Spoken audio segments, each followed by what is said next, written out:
and welcome to another episode of How We Solve. Today, we're very excited to have a special guest, Ashley Scorpio from Hawke Media. So without further ado, let's get right into it.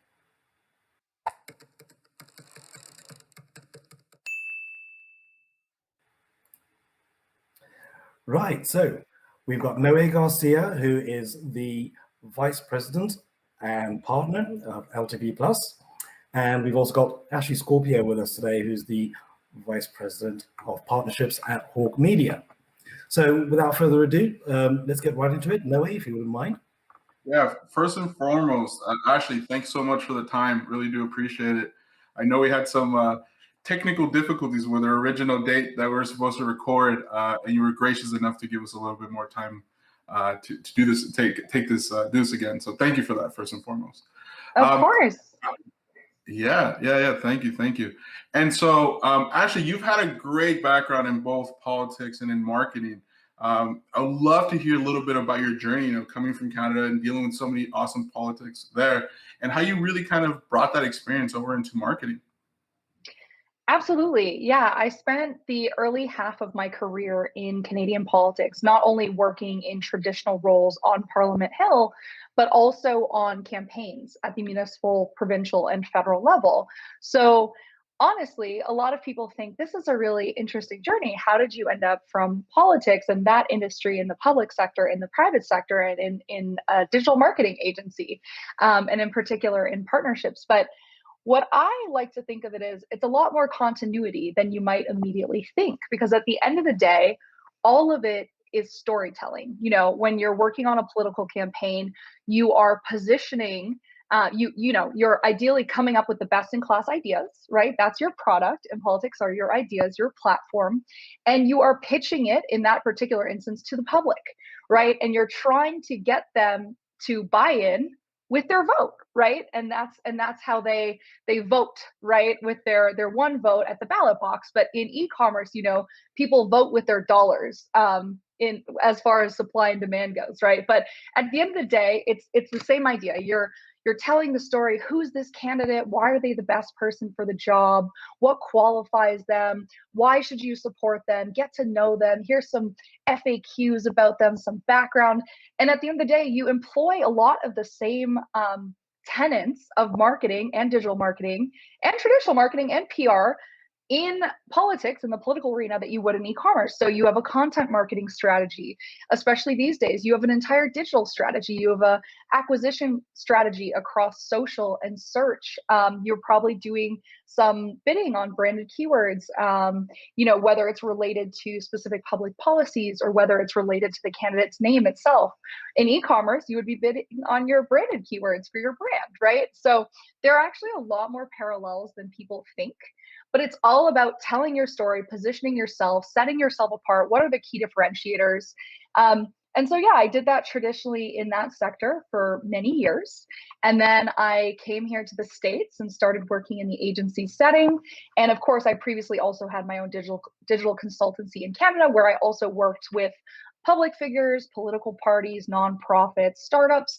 And then I came here to the US, started working in the agency setting, and started doing it more and more for B2B SaaS companies and e-commerce brands. So that's really how I focus my time as a digital marketer. And my technical specialty is paid customer acquisition on search and social. So that's my key background, but I have a good amount of experience in lifecycle marketing as well. And, at the end of the day, you're creating this full funnel strategy in the political arena, and you can also do it for an e-commerce brand, or truly for any kind of business, really. Absolutely. Like it really does. I mean, people are people. And like you said, the vote is that it represents, their money here, right? When they're voting for you with that vote, and they're also voting with you with the purchase, right? And making that decision to go with you, and being able to touch so many people and really communicate that story on an omni-channel, or like a broader kind of, with all the different funnels, is definitely very, very, very similar. So I could totally see where that's coming from. And that's awesome that you've been able to kind of bring that experience to Hawke Media. Really appreciate that. So that brings us actually segues really well into, what the topic is that we're trying to answer today, or what we're trying to solve today, right? Which is how do we build an omni-channel marketing strategy? Tell us a little bit about that. Definitely, yeah. So when you're thinking about omni-channel strategies, in particular in, let's say, e-commerce, what you're trying to think about, first and foremost, what is omni-channel, right? Everyone's Hmm. familiar with maybe single channel, maybe multi-channel, but what is the main difference between multi-channel and omni-channel? And I would say, it's good to start and define these terms so we're all on the same page in this conversation. But I would say the Yes. main difference is integration, right? So if Mm. you have single channel, maybe you're just selling on your site, or maybe you're just selling in person, brick and mortar, right? Multi-channel, maybe you have a brick and mortar location or multiples, maybe you have a site. Omni-channel would be, let's get all these different pieces and all these different, whether it's your own e-commerce store, whether it's a marketplace, whether it's multiple marketplaces, whether it's your brick and mortar, whether it's wholesale, what have you. Let's get a cohesive branding, brand voice, customer journey, customer service, and data across all of these channels. So there is a seamless experience for any potential customer. So they are having the same type of experience and the same quality bar is being met in any touch point and in any place that they're interacting with your brand, because that is how you have this sort of cohesive feeling that you're trying to convey to the consumer. Oftentimes, when it comes to storytelling and marketing, people aren't just buying an item from you, they're buying a feeling or a lifestyle, right? That's why they're lifestyle brands. It's not just a brand, right? So you're thinking about, why do you want this t-shirt, let's say, right? What is the story here? This is a 10 Trees t-shirt. This is a sustainable brand that uses recyclable materials and plants 10 trees for every one item they sell. So as a consumer of this product, I'm buying into that idea. And so, in particular, with the everly increasingly conscientious consumer and sustainability being oftentimes now at the forefront of a lot of these conversations, if that's a big part of your brand or your business model, or if you have a buy one, give one model or anything like that, you also want to make sure you're weaving that in to your story across all those channels. So you want to make sure that a customer understands who you are, what your value Yeah. proposition is, what's unique about you, and also like what's the best possible experience for them to purchase. So, are they a discount purchaser? Are they motivated by a special offer or refer a friend or a coupon? If so, are you offering them a coupon for online or in store or both? How are you marrying all of the data that you're collecting across their whole journey across all these channels holistically, right? If there's a customer, they're not a paid search customer. They're not just buying because they saw a Google ad for your brand. They're buying because they understand your brand. They happen to see a search ad. That's also why it's so important when you think about your data, you're looking beyond just last click attribution, because it's a whole journey that's occurred to get to that point of that conversion, right? So I think it's just about taking a step back, looking at the bigger picture, having this seamless experience for the customer, and getting to that point by integrating all your data on the back end and leveraging it accordingly. That's so amazing, right? And that's such a struggle for, we've been in a transition to more digital storefronts, right? And you see often these really great products and these great stories, right? And of businesses that are brick and mortar, and they're going into a more digital format. And what a great way to look at it and say, hey, like, let's look at this on an omni-channel level, so that we look at everything holistically and how we kind of integrate everything, and being able to help with that, and bring your political know-how, your marketing know-how to tell that story. That's amazing. That's so great that you're able to really help out with that. Yeah, and I also think it's really important to meet the customer where they are. So if you Wow. notice that this customer starts to engage with you more, let's say through SMS versus Mm. email, maybe you dial down the email sequences you're sending them and maybe you send them more SMS notifications. Maybe you realize, hey, let's try push notifications. Let's create a native app to accompany our store. It's another channel that might have a better mobile shopping experience than even a mobile site might have. And hey, maybe push is then another great life cycle channel that we can unleash beyond email, beyond SMS, and leverage push. And I think it's really important to have that multi-channel mix from a marketing perspective as well. And then personalization, right? How can you personalize how you're reaching each individual customer or customer segment, right? So if you realize, like I said, this person is more likely to purchase if they have a special offer or a sale, make sure you're ensuring they're aware of your upcoming sales. If you realize this other shopper is interested in a very specific collection or category you have, maybe you show them only those types of products or similar ones. If you realize a customer seems particularly interested in, let's say the sustainability angle or something like that you have, that's what they're engaging on, that's what they're liking, sharing, and commenting on social. You're doing social listening. You're pulling in all this data from all these different places that you've interacted with these customers on, and then you're making sure that the way you speak to them is unique versus anyone else. Absolutely. And I have a question. So I'm just, do you think, is this a must or is it a nice to have at this point in the market, to like, have the separation of, a digital strategy versus, just the brick and mortar strategy, like is this like basically, is it a nice to have, or is it something that really we need to have this omni-channel kind of approach at this point? We're definitely at the point where omni-channel is the ideal.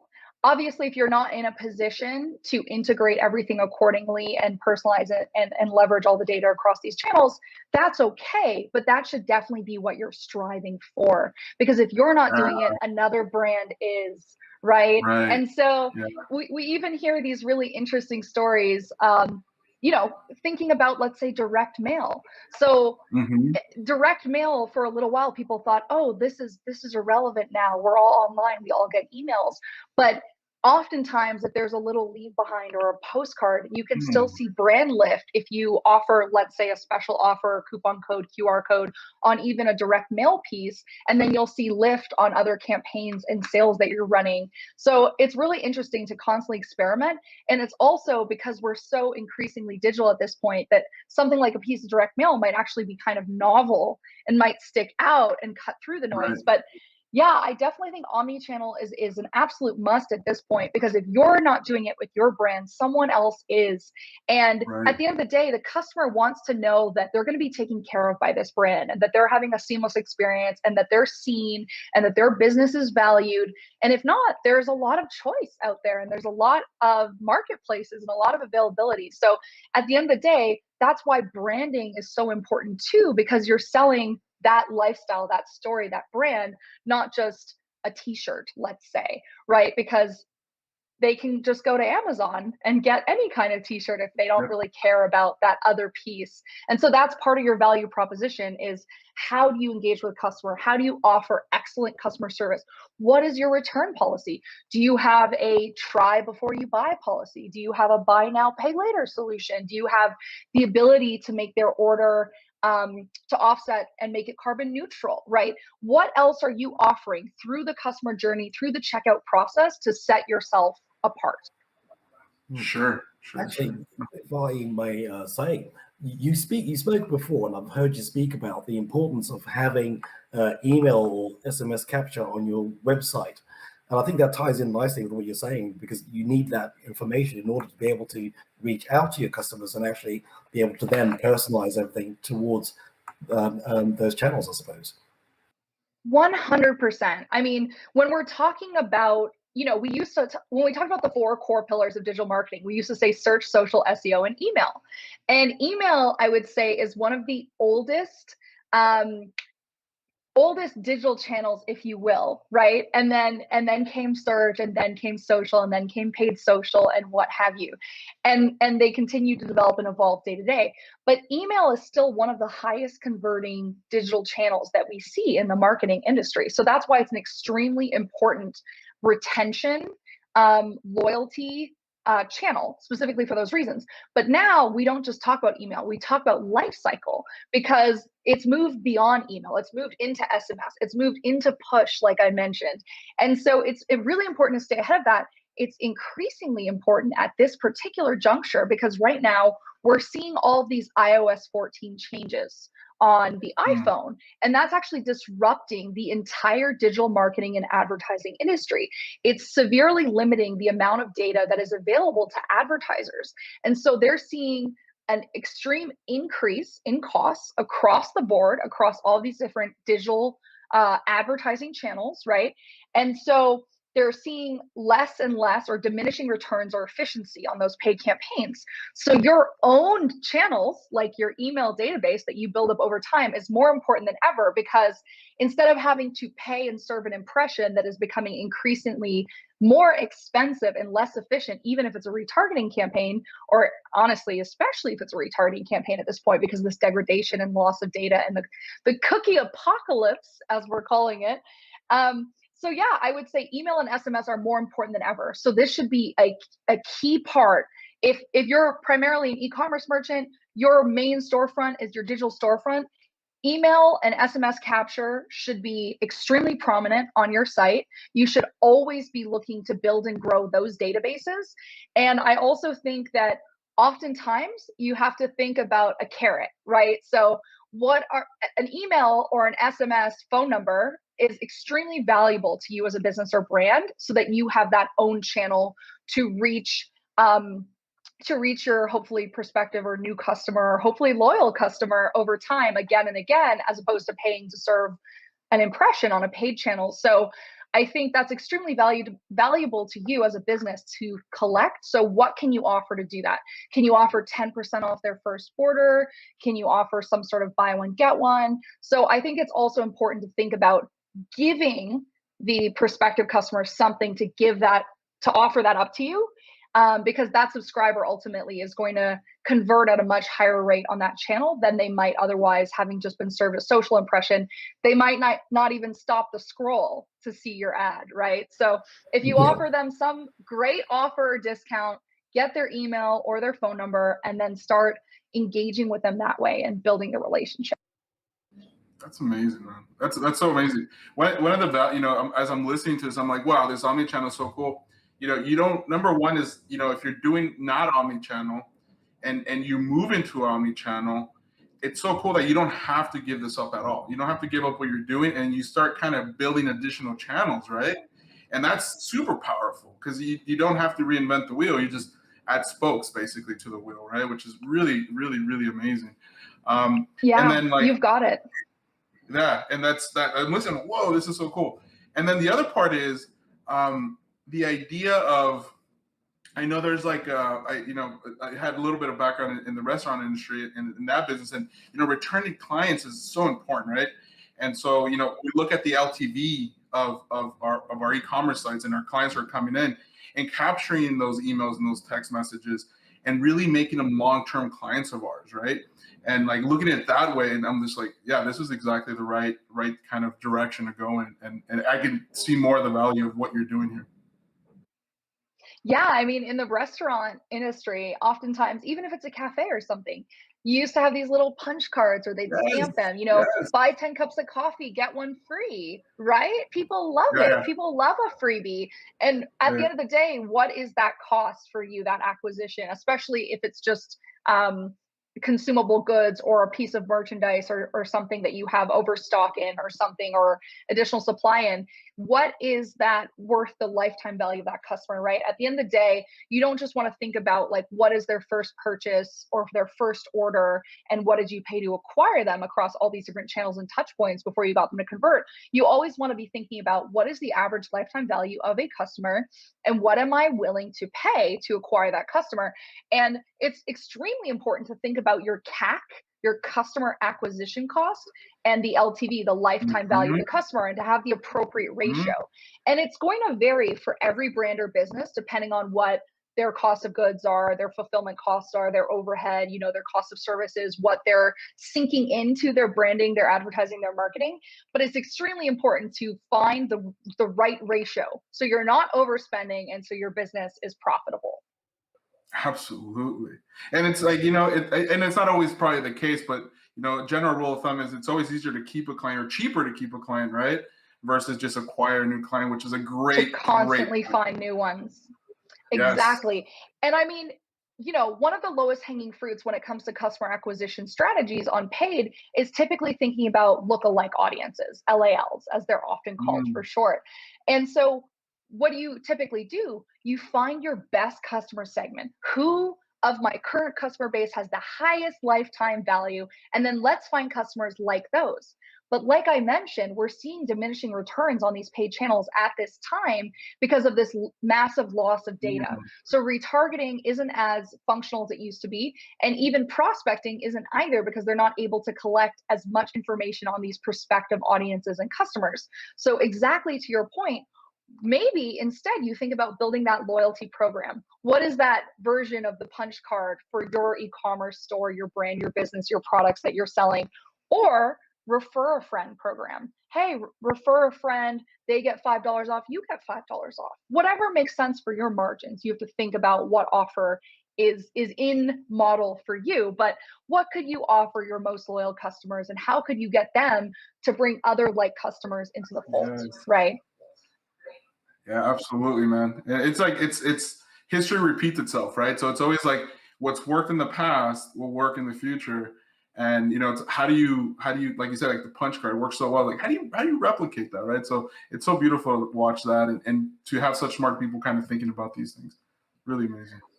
The other thing I love too, beyond, let's say, that social listening that you might do internally and use different tools to see how they're interacting with you or what they're messaging you and things like this, I also think that, especially if you've built up a significant customer database, let's say on email, surveys are fantastic. Why don't you ask your existing customers what else they'd like to see? Yes.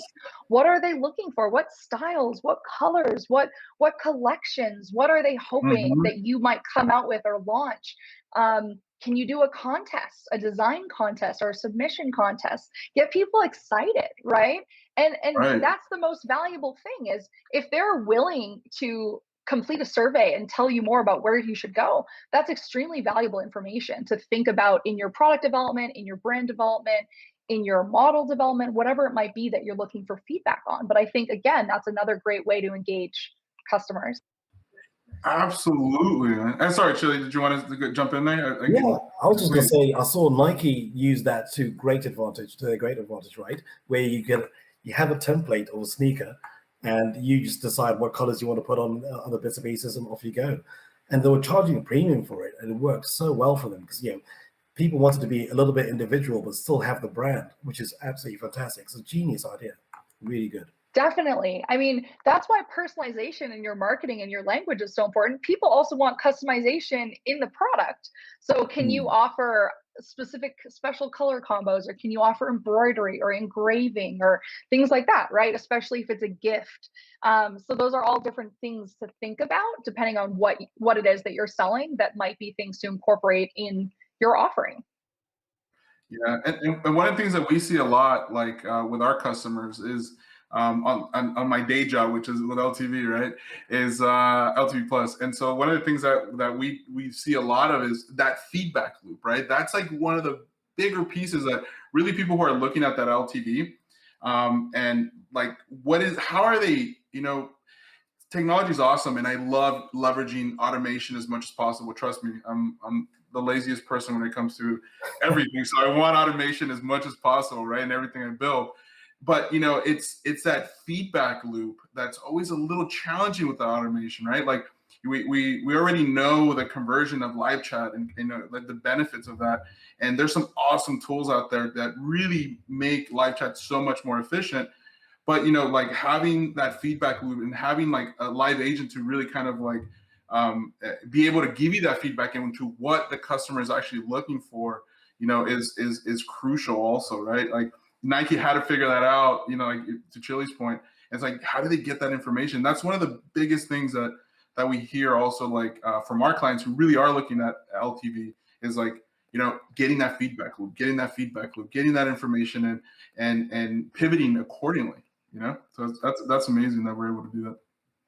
Customer service is extremely important when it comes to e-commerce, especially if you don't have a physical presence or a pop-up or anything like that. And if it's a would-be first-time buyer, they want to know that the quality is there. They don't just want to, and this is why reviews on your own site are important, because it is a key third-party validator. People more and more are doing their homework before purchasing for a first time from any brand or business. So it's extremely important to have as much material there, UGC, user-generated content, reviews that they can page through and do their homework on. But to your point, they might like to either interact through Facebook Messenger with a bot or an on-site bot, or an on-site chat function with a live person, or they might like to call in and talk to someone live and understand some questions about the materials or the process or the quality Mhm. control or what's the return policy, or I actually have more questions about the size guide or something along those lines. So that's a really big part of the acquisition strategy, to actually make them comfortable with making the purchase and converting, especially for higher ticket items. And then additionally, if there is an issue, if the shipment hasn't arrived yet, or the box was damaged, or the product was damaged, God forbid, right? So how can you make it right? How can you get them their product on time and in good condition? And if it isn't, if something goes wrong, worst case scenario, what can you do to make it right? And sometimes, even if whatever the first purchase wasn't a fit for whatever reason, that they wanted to return it, they want a full refund, what have you, sometimes even the way you handle that makes it more likely that they'll actually purchase from you again in the future, another item or another Yes. product, because then they're confident that you are a a good player. You say what you're going to do. If you have a clear return policy, you've honored it, you provided excellent customer service, and you kind of like turn that frown upside down, because even though it was a return scenario, they were still so happy with the excellent customer service they received that they're going to come back to you anyway. Yeah. Go ahead, please, Chili. It's funny because, yeah, whenever I go to purchase anything, the first thing I'll go to is the reviews. I mean, I used to work in the reviews industry, so the first thing I'll do is go to the reviews. And if you see, I don't go to the good reviews. I don't go to the five-star reviews. I'm going to the one-star reviews to see what the worst thing they're saying about that company is, right? And what gives me confidence is if I see that something has gone wrong, but they've actually fixed that problem for them, and then the customers ended up happy, then you're like, hey, okay, stuff goes wrong, but at least we know that they can be trusted to sort that out. So that's this is a very key point, I think. Absolutely. And No, please go ahead, Ashley. No, I was get in there. I was just going to say, I mean, I completely agree with you. Something we saw last year during the pandemic, right? Let's say holiday shopping is one of the biggest times of the year that a lot of people are shopping extensively and shopping online, right? And we've seen that holiday shopping, and at least the research that precedes the actual purchases, is starting early and earlier every year. And last year, December holiday shopping, the research was starting in April. And this might be a byproduct of people being locked down and stuck at home because of the pandemic, but we've seen this trend every single year where it gets earlier and earlier. And to your point, Chili, I'm the same way. I go to those one-star reviews. I like to see what was the worst possible case scenario so I can prepare myself, just in case. And then in addition to that, I love to see that kind of da-da-da-da, edit, update, this happened, and seeing it being turned around like that. So that's fantastic. Yeah, what a great opportunity, right? I remember like I was with Max CDN and headed sales there, and one of the first exposures I had to customer service, because I was just an eager beaver sales person there, right? And so, and it was like, when it is customer service related, this is like 15 years back, when they are coming to you and they are complaining, it's because they actually have an expectation of you also, right? They actually care, like, and they like your product enough to be like, hey, like, I want to enjoy your product, and this is not allowing me to enjoy your product. Like, please allow me to enjoy the product so I can come back, right? And that's a great opportunity to really, really, truly focus on that LTV versus, if somebody doesn't have an expectation, they just buy it with no real expectations of coming back. They're just like, well, it was a bad experience, and I'll move on, right? But it's like those people that actually take time to complain, like, are really the ones that actually care, right? And really want to be part of your journey as a company, and they want to enjoy it with you. And they're like, hey, like, just fix these things, and I'm there with you, And so it's a great opportunity to really make somebody excited about your brand.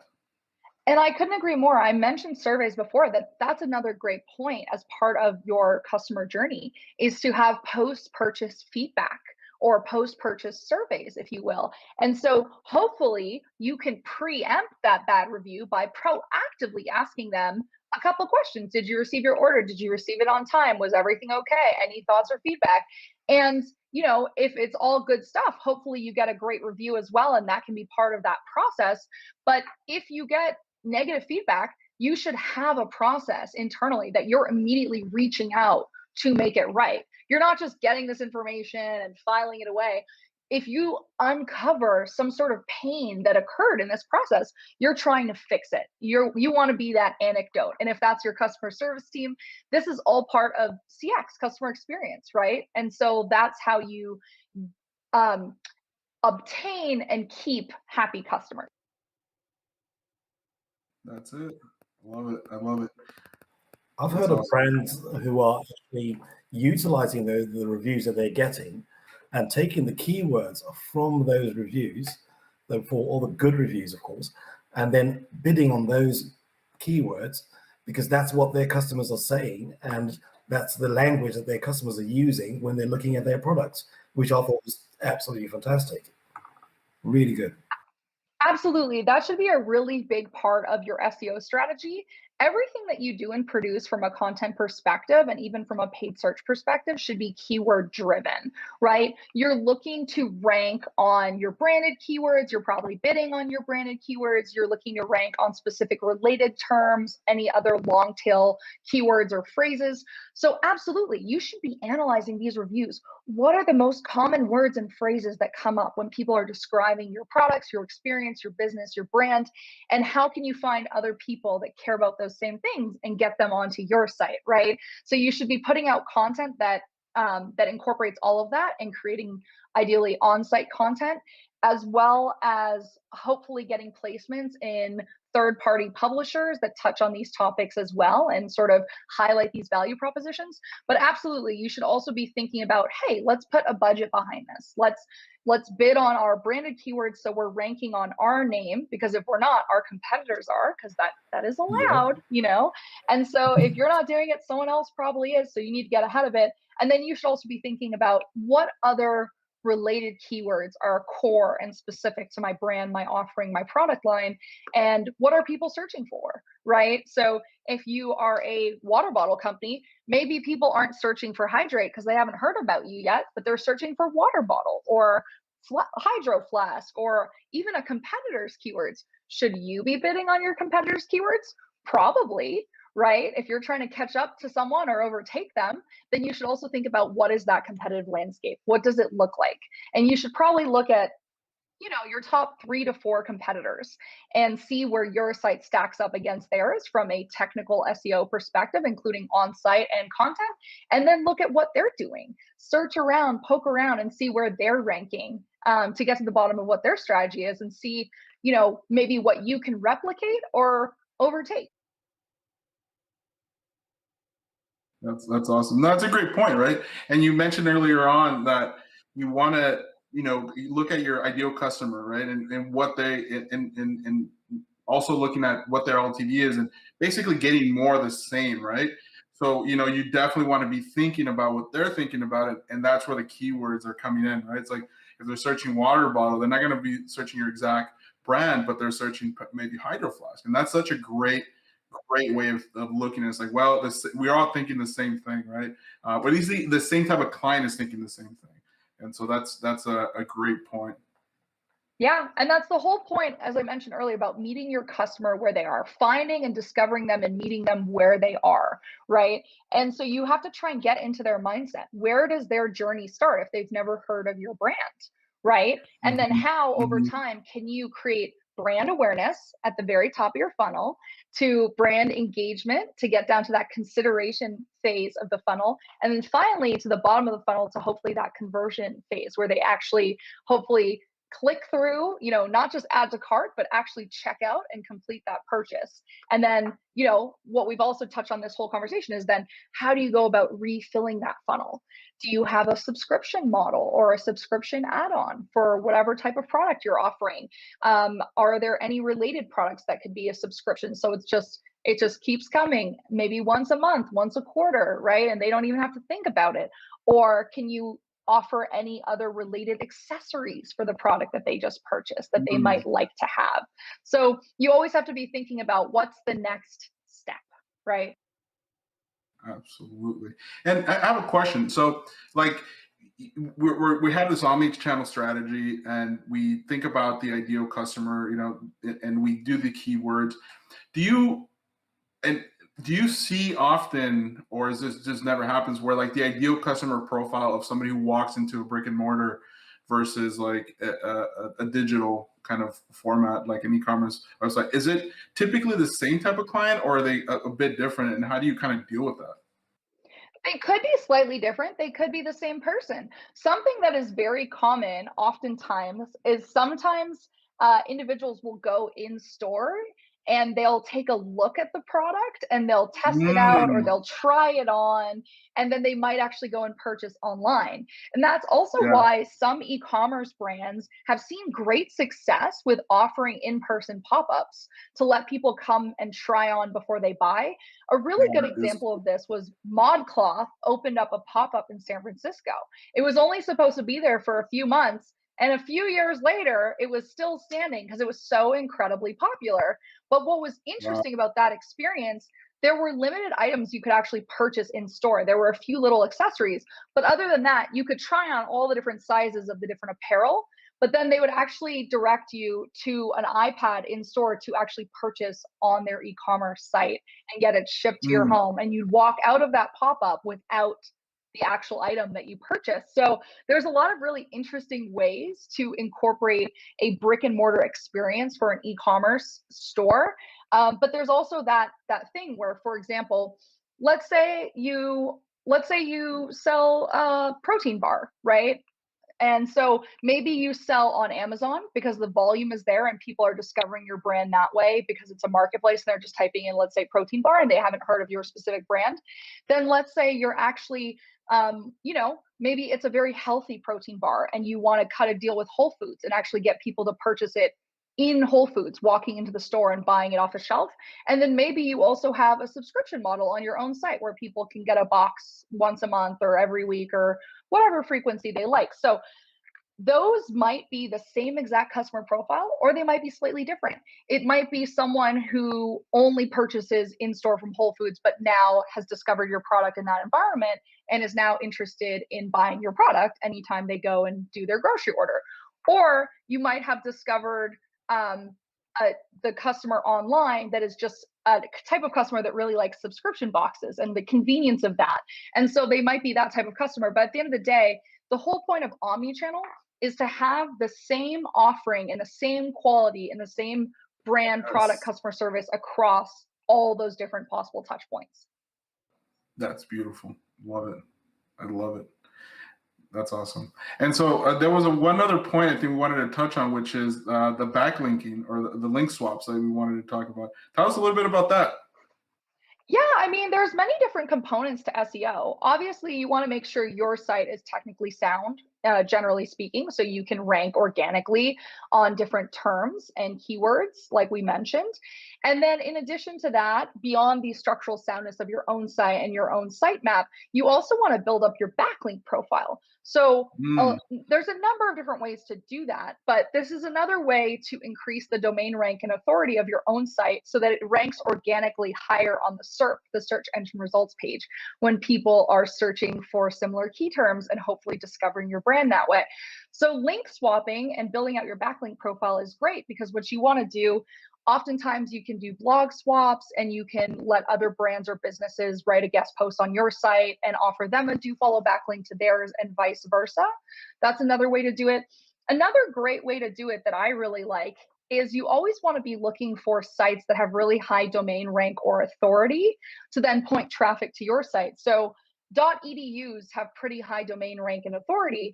And so one of my favorite organic SEO tricks is to actually offer a scholarship, typically that has something to do with your brand, your mm, business, your offering, so it's relevant.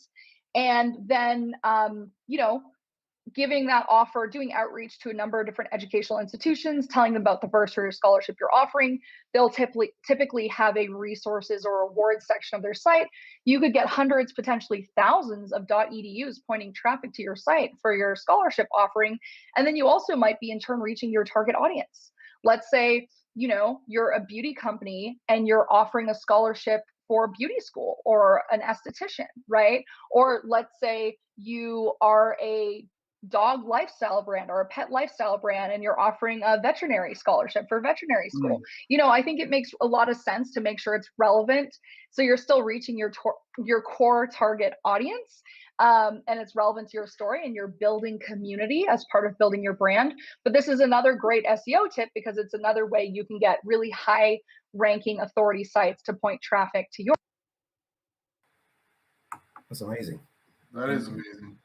Yeah, no, and you can kind of start seeing, like, after kind of talking to you a little bit more, how the omnichannel really works so well holistically, right? And that we want to touch our clients on every single channel to be able to really collect that data and see how we can best suit them, right? Where they want to be met, and to use your words, it's like, how do we meet our client? And really, it's just giving them more options. And this is where the omnichannel marketing really comes in. So thank you so much. That is really amazing. Again, thank you for the time. Really appreciate it. Any last words? Anything else you wanted to share on the omnichannel marketing strategy before we go? No, I mean, I think every business and brand should start wherever they can. Maybe start on their core channels, making sure they've set up their site optimally, starting with search, social, SEO, and email at a minimum, and then expanding, right? What other social channels can we test and experiment with and build community in and engage in? If we do email, can we do SMS next? Should we try push after that? And I think it's all about testing, right? It really depends on who your customer, your target customer is, and where you'll find them, because the demographics vary widely, let's say even from social channel to social channel. And so you're going to want to do market research, understand who your target customer or audiences are and where to find them, and then keep testing and trying it out, whether you're doing A/B tests or split tests across different paid campaigns or even just outreach campaigns, and seeing what's successful, right? And so I just think it's all about having that multiple touch points where they can purchase, and multiple touch points from a marketing, advertising, and communication perspective, and then just seeing what sticks, and then sort of drilling down further into that and fleshing it out further. That's amazing. I love it. I love it. That's a lot of insights. Thank you very, very much for that. I think what we can do now is maybe if we cut to, I think there are 3 key questions that we wanted to ask you around how to do or implement these strategies. So I'm just going to pop off into the background, let Noe ask these questions. So I'll see you guys in a second. So I have a question for you, Ashley. How do we leverage customer data in your marketing strategy? There are so many different ways that you could leverage customer data in your marketing strategy and in your retention strategy. I think first and foremost, you're trying to collect and curate as much data as possible. And whether that's through social listening tools, whether that's through surveys, whether that's through post-purchase feedback, but you're trying to understand from your customers and your would-be customers what they want to see from your brand and business, what their expectations are. And then you are leveraging all that information to personalize your offers, your campaigns, your sales, your discounts, your refer a friend programs, your loyalty programs to them. So I think there's so many different ways, but you can also use customer data to not only personalize these campaigns, but to increase your efficiency across your channels. For example, if you have a really robust email database and you are simultaneously also doing a number of prospecting campaigns, let's say on paid social, you might want to set up really great exclusion audiences of your current customers, your existing customers, or your email subscribers, so you aren't needlessly spending ad dollars on what is supposed to be net new prospective customers. When you already have these subscribers or current customers, you're going to want to exclude them from those prospecting campaigns. You will, of course, want to include them on your retargeting campaigns, which is another way to use that data, is to retarget those existing customers with offers that make sense for them, or sales or promotions like I mentioned. And then similarly, another way to leverage that data beyond prospecting and retargeting would be specifically in prospecting when you're doing lookalike audiences. So you might take your best customer segment, the highest AOV or the highest LTV customer segment, and then you might want to find like customers similar to those, and you might start to prospect those campaigns. So the ways you can leverage your customer data are truly endless, but those are just some of the ways that you could do it, in particular with acquisition strategies. That's amazing. Thank you for that. And so Ashley, I have a question for you. How do you set up e-commerce sites for success? Oh my goodness. I would say so many things. First and foremost, you want to think about what is the right platform for you. There are many different e-commerce platforms, so you should think about what your needs are, how custom you want it to look, whether or not you're selling cross-border, because of course, then there's many different things to take into account between languages, currencies, taxation, jurisdictions, things like that. So I think you need to think about what your needs are as a business, where you're looking to go and grow, and then whether or not you're looking for a headless solution that can be more customized or whether or not an out-of-the-box solution is for you. Once you decide what the right e-commerce platform is, of course, you should work to build out the site.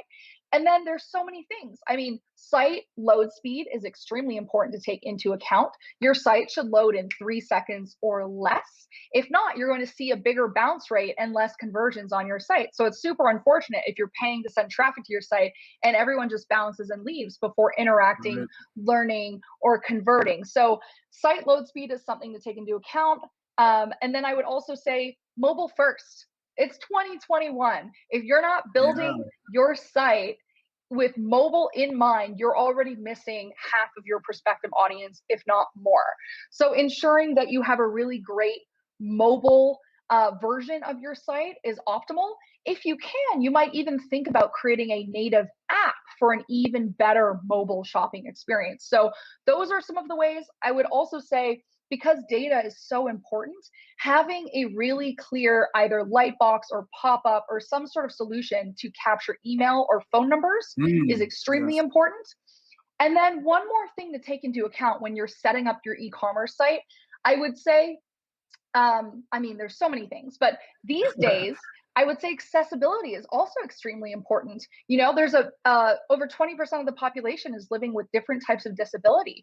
And why are you excluding those people from having the optimal experience on your site? So not only should you ensure your site is accessible because it's the law, and if it isn't, you are opening yourself up to potential legal liabilities and lawsuits, but it's also the right thing to do. You want to reach more customers. You want your site to be inclusive. And why would you willfully, as a business owner, exclude this whole segment of the population? So ensuring your site is accessible is extremely important, especially these days. And then beyond that, I would also say, when it comes to your marketing campaigns, you want to ensure your site is also pixeled and tagged appropriately. So whatever different tools or platforms you're using, you're probably going to want to ensure you have the appropriate pixels and trackers there, so you are collecting the appropriate information for those different retargeting campaigns and things that I mentioned, so that they can be as efficient as possible. Love it. Thank you for that. And then one more question. How do you structure your acquisition campaigns? Yes. Okay. Good question. I mean, there's so many different things you can do in the sense of acquisition. I think it's extremely important to build out maybe an overarching campaign with a specific theme, look, feel, offer, what have you, and then build out all the different audience segments so that all these different individuals and groups are receiving the same offer, or the same landing page that they're being sent to, but you're testing all these different audiences against each other to see which might convert the most based off of the market research that you've done. And so I think it's good to, from a structural perspective, have an overarching campaign, have the same assets, creative, landing page, copy, content, and then all the different demographic breakdowns by audience so that you can toggle on and off if you see one is a higher performing audience and vice versa.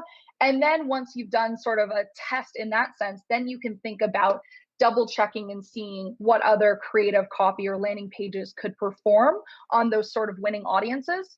And then, like I mentioned, when it comes to acquisition campaigns, you're always going to be wanting to go after that net new prospective customer. So you're going to want to exclude existing customers, subscribers, etc., because you're looking for a net new audience.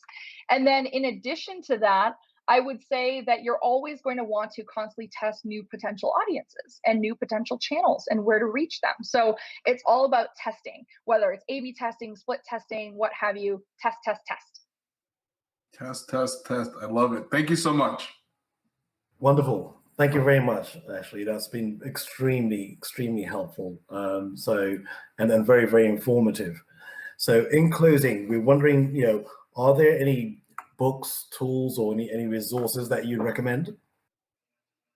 Yeah, definitely. I mean, in digital marketing in particular, a lot these days is down to the different newsletters in the industry. So I love receiving a number of industry newsletters straight to my inbox. I love Morning Brew. It's one of my favorites. They also have Retail Brew, which is specific to e-commerce and retail. So that's one of my favorites. Another newsletter I subscribe to is the Future Party, which is pretty great. I would also say beyond newsletters, blogs are a really fantastic resource. There's a number of different digital marketing gurus, as they usually refer to themselves as, that you can learn from across their social channels, their YouTube channels, increasingly on TikTok and what have you. I would say John Loomer is definitely considered to be a really great resource and industry leader in the space. The other thing I would say is so many of these different social advertising platforms, search advertising platforms have really great academies online and certification programs. So that's another great place to constantly be sharpening your technical skills and making sure you're still leveraging the best in class techniques when you are putting different campaigns together. So I think those are worthwhile. And then, yeah, I mean, more generally speaking, along the lines of just business in general, I just finished reading a really great book. It's actually Kim Scott's latest book. She's the author of Radical Candor. She also recently wrote another book called Just Work, Get Shit Done Fast and Fair. So it's a really great book that gives tactical strategies and resources for anyone looking to create a diverse, equitable, inclusive work environment so that everyone is well positioned to get shit done. Excellent. Thank you very much for that. And for any of our viewers as well, I know that you guys are currently at Hawke Media, you're currently doing a free SEO audit for clients and consultations and things like that. Yeah, definitely. We offer free marketing consultations to anyone who's interested in talking to us. We're always happy to see what suggestions we can make that either we can help with or that you could do yourself and sort of build to get to where you want to be. And in addition to that, anyone who's coming through a wonderful partner of ours like LTV Plus, we're more than happy to also offer a free technical SEO audit of your site and a full technical report. You can give us an idea of who those 3 to 4 top competitors are of yours. We can look at what their site breakdown looks like, what the competitive landscape looks like, what your branded keywords look like, and the different long tail keywords and categories that you're looking at, and perhaps what the best way forward is for your own strategy. So I know we talked a little bit about content marketing and SEO today, so definitely something that we're happy to help with. Awesome. That's beautiful. And then you can be their secret little weapon. Definitely. Yes. I love it. Great. And how do people get in contact with you? Yeah, I mean, all over. I mean, email is easy. It's just ashley@hawkemedia.com. So if you have any questions, if you're interested in that SEO audit, just send me a note. Happy to get you set up and ensure that we can help you out and give you some great insights there. Beyond that, Twitter, Instagram, Telegram, Snapchat, all of those. My handle is just my first name, last name at Ashley Scorpio. So you can find me on all those different sites. And then, of course, on LinkedIn, same thing. It's just Ashley Scorpio. So looking forward to connecting with all of you and hopefully hearing from you. Fantastic. Thank you very much once again, Ashley. And Noe, thank you ever so much. And we hope to speak to you again very soon. Yeah, thank you so much for having me. You're very welcome. Take care.